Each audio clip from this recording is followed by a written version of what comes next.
नमस्कार साथीहरु, तपाईहरु सबैजनालाई युभी एडभाइस च्यानलमा स्वागत छ।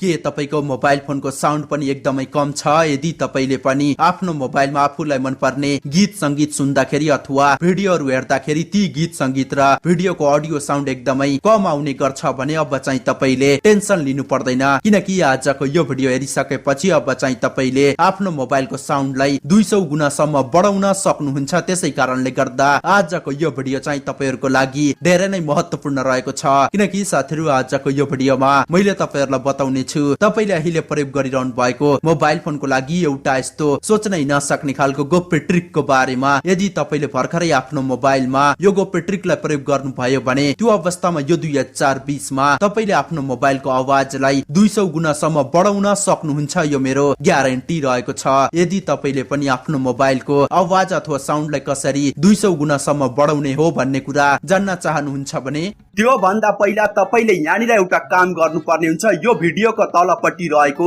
यो लाइकको बटनमा एकचोटी टच गर्नुहोस् र यस्तै खालको अरु थुप्रै भिडियोहरु हेर्नको लागि यो रातो सब्स्क्राइब बटनमा एकचोटी टच गर्नुहोस् र सँगसँगै आएको यो घण्टीको आइकनमा पनि एकचोटी टच गर्नुहोस् र त्यसपछि अब चाहिँ तपाईले यहाँनिर माथिपट्टि देख्न सक्नुहुन्छ अल भनेर लेखेको छ। यहाँनिर अलमा एकचोटी टच गर्नुहोस् र साथीहरु यति गरिसकेपछि अब चाहिँ तपाईले यता तलपट्टि स्क्रोल गर्नु होला र अब चाहिँ तपाईहरु सबैजनाले यहाँनिर लेख्नु पर्ने हुन्छ VOLUME स्पेस UP र त्यसपछि यो एरोमा एकचोटी टच गर्नुहोस्। लता सुरु गरम। साथीहरु आफ्नो मोबाइलको आवाजलाई 200 गुणासम्म बढाउनको लागि तपाईहरु सबैजनाले आफ्नो मोबाइल फोनमा रहेको यो प्ले स्टोरलाई एकचोटी टच गरेर ओपन गर्नुहोस् र त्यसपछि अब चाहिँ तपाईले यहाँनिर देख्न सक्नुहुन्छ यो एप्लिकेसनको नाम रहेको छ भोल्युम बुस्टर। यो एप्लिकेसनलाई चाहिँ तपाईहरु सबैजनाले आफ्नो मोबाइल फोनमा इन्स्टल गर्नु होला र त्यसपछि ओपन गर्नुहोस् र अब चाहिँ तपाईले यहाँनिर देख्न सक्नुहुन्छ ओके भनेर लेखेको छ। यहाँनिर एकचोटी टच गर्नुहोस् र त्यसपछि अब चाहिँ तपाईले यहाँनिर माथिपट्टि देख्न सक्नुहुन्छ एउटा सेटिङको आइकन रहेको छ।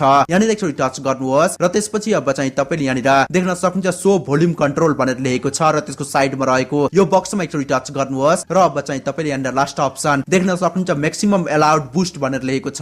यहाँनिर एकचोटी टच गर्नुहोस् र त्यसपछि यहाँनिर तलपट्टि रहेको यो 100% मा एकचोटी टच गर्नुभयो भने अब चाहिँ तपाईले यहाँनिर एकचोटी ब्याक गर्नुहोस् र त्यसपछि अब चाहिँ तपाईले यहाँनिर देख्न सक्नुहुन्छ भोल्युम र त्यसको तलपट्टि यहाँनिर बुस्ट भनेर लेखेको छ र त्यसको तलपट्टि यहाँनिर बुस्ट भनेर लेखेको छ र सँगसँगै यी दुईटै अप्सनको साइडमा यहाँनिर दुईटा धर्का देख्न सक्नुहुन्छ। तपाईले यी दुईटै धर्कामा टच गरेर यहाँनिर आफ्नो इच्छा हिसाबले यी दुईटै धर्कालाई यहाँनिर एडजस्ट गर्नु होला। जस्तै म चाहिँ यहाँनिर यो भोल्युमलाई 100% मा ल्याएर सेट गर्छु र त्यसपछि यो बुस्ट भन्ने अप्सनलाई यहाँनिर 30% मा ल्याएर सेट गर्छु र साथीहरु यति गरिसकेपछि अब यो एप्लिकेसन चाहिँ तपाईको मोबाइलमा एक्टिभेट भइसक्यो र अब चाहिँ तपाईले आफ्नो मोबाइलमा आफूलाई मनपर्ने कुनै पनि गीत संगीत सुन्नु भयो भने अथवा भिडियो हेर्नु भयो भने त्यो अवस्थामा तपाईले यहाँनिर अनुभव गर्नुहुनेछ तपाईको मोबाइलको आवाज चाहिँ यहाँनिर पहिला भन्दा धेरै नै इन्क्रिज भएको। यदि साथीहरु तपाईहरुलाई आजको यो भिडियो राम्रो लागेको छ भने आजको यो भिडियोलाई लाइक गर्नुहोस्। साथीहरु फेरि अर्को भिडियोमा भेटौँ।